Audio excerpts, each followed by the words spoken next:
प्रिय छात्रों, आज तुम्हारे सम्मुख भारतेंदु हरिश्चंद्र की कविता प्रेम माधुरी के सवैये लेकर उपस्थित हूँ। मारग प्रेम को समुझे हरिचंद यथारथ होत यथा है। लाभ कछु न पुकारन में बदनाम की हुई हो न की सारी कथा है। मारग प्रेम को समुझे। भारतेंदु हरिश्चंद्र कह रहे हैं कि गोपी कहती है कि प्रेम के मार्ग को कौन समझ सकता है। हरिचंद यथारथ होत यथा है, वह जैसा है वैसा ही है। उसको समझना आसान नहीं है या कोई उसको समझ नहीं सकता है। लाभ कछु न पुकारन में बदनाम ही होने की सारी कथा है। और जो प्रेम है, इसमें अपने प्रिय का नाम पुकारने में कोई लाभ नहीं है, क्योंकि अगर अपने प्रिय का नाम पुकारेंगे, उनको नाम लेकर बुलाएंगे, तो बदनाम ही होना है। इसमें अपयश ही लगेगा, बदनामी ही होगी। तो मेरी भी होगी, उनकी भी होगी। तो यह सब पूरी कथा, पूरी कहानी केवल बदनामी की कहानी है। इसलिए नाम लेने की ज़रूरत नहीं है। जानत हैं जी मेरो भली विधि और उपाय सबे बिरथा है। और मेरा ये जो जी है, मेरा जो हृदय है, यह हर तरह से, अच्छी तरह से, हर तरह से, सब प्रकार से भली भांति ये जानता है कि और कोई उपाय अच्छा नहीं है, सारे उपाय व्यर्थ हैं। बांवरे हैं ब्रज के सिगरे मोहि नाहक पूछत कौन बिथा है। और ये जो ब्रज के लोग हैं वो बावले हो गए हैं, पागल हो गए हैं। मेरे विरह को, मेरे वियोग को समझ नहीं पा रहे हैं। वो नाहक ही मुझसे पूछते हैं, अनायास ही, व्यर्थ ही पूछते रहते हैं कि तुमको कौन सा दुख है। मेरे दुख को समझ नहीं पाते, मुझसे बार बार पूछते हैं तुम्हें कौन सा दुख है, क्यों परेशान हो, क्यों दुखी हो। मेरे वियोग को, मेरे विरह को समझ नहीं पाते। एक गोपी है जो श्री कृष्ण के प्रेम में, उनके वियोग में से पीड़ित है। उसका ये कथन है, भारतेंदु हरिश्चंद्र के माध्यम से वो कहती है कि मार्ग प्रेम को समझे। प्रेम के मार्ग को कौन समझ सकता है। यह जैसा है यथारथ होत यथा है। यह जैसा है उसी तरह से है, ये जैसा है वैसा ही है। इसको समझने में बहुत समझने की ज़रूरत नहीं है, या बहुत समझा नहीं जा सकता है। लाभ कछु न पुकारन में बदनाम ही होने की सारी कथा है। इसमें अपने प्रिय को पुकारने में, उनको उनका नाम लेकर बुलाने में कोई लाभ नहीं है। इसमें हमारी और उनकी बदनामी ही है, अपयश ही है। जानत हैं जी मेरो भली विधि और उपाय सबे बिरथा है। मेरा मन यह अच्छी तरह से जानता है कि बाकी सारे उपाय सब व्यर्थ हैं। कैसे उपाय? उनको उनके पास जाने के, उनका नाम लेने के, या अपनी प्रेम को उन पर जागृत करने के जो सामाजिक बंधन के अंतर्गत, उन बंधनों से बाहर निकल करके कोई भी उपाय करना सब व्यर्थ है, क्योंकि सब में बदनामी ही है। बांवरे हैं ब्रज के सिगरे मोहि नाहक पूछत कौन व्यथा है। और इस तरह से वो सब कुछ व्यर्थ समझ करके शांत होकर के अपना वियोग केवल सहती है, श्री कृष्ण का वियोग सहती है, उनके विरह को सहती है। वह अलग से कुछ प्रतिक्रिया नहीं करती, कोई तड़फड़ाहट नहीं, कोई उतावलापन नहीं, मतलब शांत है एकदम। केवल शांति से उनके विरह को, उनके वियोग को, उनके प्रेम की पीड़ा को सहन करती है। इसीलिए वो कहती है कि सारे उपाय व्यर्थ हैं। इसलिए वो शांत होकर के उनकी विरह पीड़ा को, विरह वेदना को सहन कर रही है। वह कहती है, बांवरे हैं ब्रज के सिगरे मोहि नाहक पूछत कौन व्यथा है। ये ब्रज के लोग व्यर्थ ही मुझसे पूछते हैं, ये पागल हो गए हैं, ये मुझसे व्यर्थ ही पूछते हैं कि तुमको कौन सी व्यथा हो गई है, कौन सी पीड़ा है, कौन सा दुख है। वो मेरे दुख को समझ नहीं पा रहे हैं। आगे है, रोकहि जो तो अमंगल होय और प्रेम न से कहें प्रिय जाइए। श्री कृष्ण जी मथुरा की ओर जा रहे हैं, मथुरा को प्रस्थान कर रहे हैं। तो एक गोपी उनसे कहती है कि रोकहि जो तो अमंगल होए। हे कृष्ण, यदि मैं आपको रोकती हूँ कि आप मथुरा मत जाइए, तो हमारे समाज में ये माना जाता है कि कोई कहीं जाता है तो उसको रोकना या टोकना नहीं चाहिए, क्योंकि अमंगल माना, ये कहा जाता है कि वो अमंगल होता है, अशुभ होता है। तो वो कहती है कि अगर मैं आपको जाने से रोकती हूँ तो ये अमंगल होगा, ये अशुभ होगा। और प्रेम न से जो कहें प्रिय जाइए, और यदि आपको कह दूँ कि आप जाइए तो ये भी ठीक नहीं है, इससे लगेगा कि मुझे आपसे प्रेम ही नहीं है, फिर प्रेम हमारा नष्ट होगा, आपसे दूरी बढ़ जाएगी, हमारा प्रेम कम हो जाएगा या प्रेम नष्ट हो जाएगा। जो कहें जाहु न तो प्रभुता, जो कछु न कहें तो स्नेह नसाइए।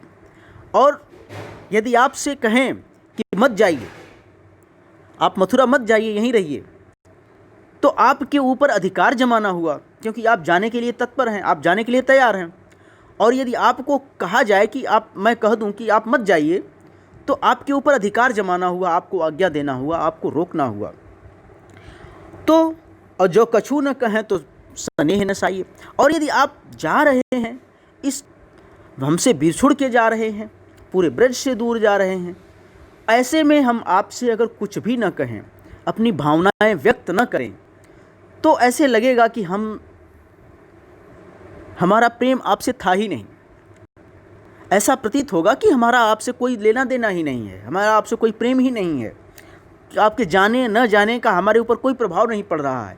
तो कछु न कहें तो स्नेह नसाई, अगर कुछ भी नहीं कहते हैं तो हमारा प्रेम नष्ट होता है, अर्थात ये प्रतीत होगा कि हमारा आपसे कोई लेना देना नहीं है, या आपके जाने से या न जाने से मेरे ऊपर कोई प्रभाव नहीं पड़ रहा है। तो जो हरिचंद कहें तुम्हारे बिनु जीहन, तो यह क्यों पति आई है। और हे भारतेंदु हरिश्चंद्र कहते हैं कि हे श्री कृष्ण, यदि मैं ये कहूँ, गोपी कहती है कि यदि मैं ये कहूँ कि हे कृष्ण तुम्हारे बिना हम जी नहीं पाएंगे, मर जाएंगे, तो इसका तुम्हें विश्वास नहीं होगा। यदि मैं ये कहूँ कि तुम्हारे बिना हम जी नहीं पाएंगे, मर जाएंगे, तो तुमको इसका विश्वास नहीं होगा। तासो पयान समय तुम्हारे हम का कहें, आप हमें समझाइए। तो इसलिए हे श्री कृष्ण, आपके प्रयाण के समय, आपके प्रयाण माने प्रस्थान के समय, हम आपसे क्या कहें, आप ही हमें वह रास्ता दिखाइए, आप ही हमें समझाइए कि हम आपसे क्या कहें। कुछ कहना तो है, लेकिन क्या कहें यह आप ही हमें बताइए। गोपी कहती है कि आप ही हमें बताइए कि हम आपके प्रस्थान के समय आपसे क्या कहें। ठीक है, आगे देखो। आजुल जो न मिले तो कहा, हम तो तुम्हारे सब भांति कहाँ में, मेरो उराहनो है कछु नाही, सबे फल आपने भाग को पावें। एक गोपी है जो अभी तक श्री कृष्ण से मिली नहीं है, लेकिन कृष्ण से प्यार करती है, और इसीलिए वो इस तरह से अपनी बातें कहती हैं, अपना उलाहना देती है। आज जो न मिले तो कहा, हम तो तुम्हारे सब भांति कहाँ में। हे कृष्ण, हम अब तुमसे आज तक नहीं मिले तो क्या हुआ, हम और आप आज तक नहीं मिले तो क्या हुआ, हम तो तुम्हारे सब भांति कहाँ में, हम तो सभी तरह से, हर तरह से, तन मन धन से, मतलब संपूर्ण रूप से तुम्हारे ही हैं। हे कृष्ण, हम तुमसे भले ही न मिले आज तक, लेकिन इससे क्या हुआ, हम तो संपूर्ण रूप से तुम्हारे ही हैं, हर सब भांति से, हर तरह से तुम्हारे ही हैं। मेरो उराहनो है कछु नाही, सबे फल अपने भाग को पावें। और कहती है कि मेरा कोई उलाहना नहीं है, मेरी कोई शिकायत नहीं है आपसे, यह तो सब अपने अपने भाग्य का फल पाते हैं।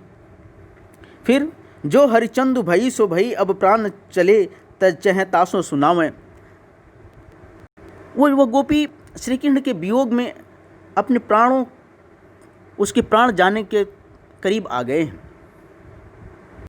अब उसके प्राणों पर संकट आ गया है, श्री कृष्ण का विरह उससे सहन नहीं हो रहा है, उस वेदना में, श्री कृष्ण की वियोग की वेदना में उसके प्राण जाने वाले हैं। अब वो कह रही है कि अब तक तो नहीं मिले, ठीक है, और नहीं मिले तो क्या हुआ, हम तो सब तरह से तुम्हारे ही हैं, और मेरी तुमसे कोई शिकायत नहीं है।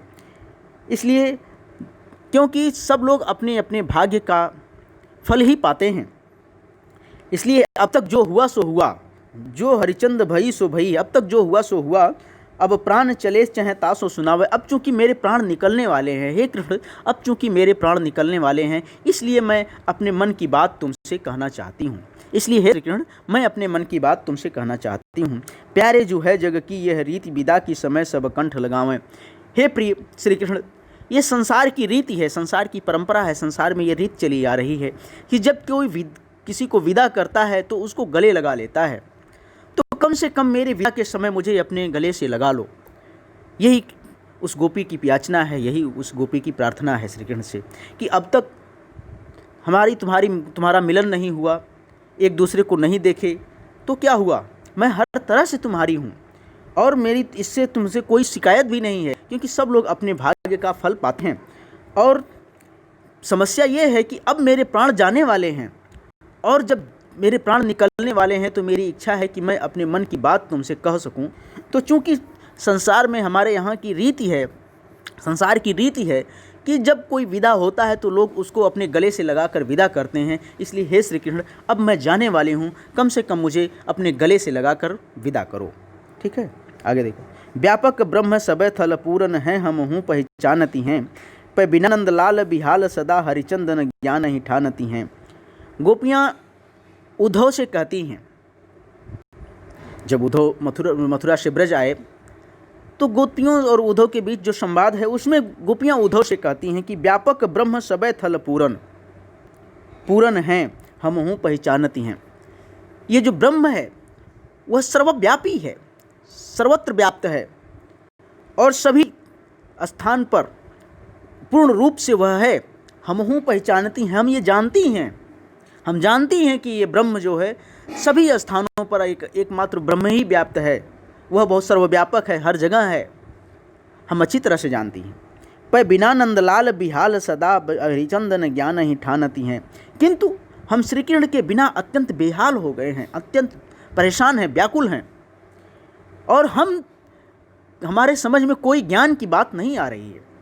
हम श्री कृष्ण के बिना अत्यंत व्याकुल हो रहे हैं, अत्यंत बेहाल हो रहे हैं, हमें ज्ञान की बात समझ में नहीं आ रही है।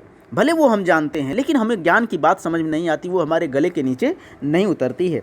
तुम उद्धव यह कहियो उनसो हम और कछु नहीं जानती हैं।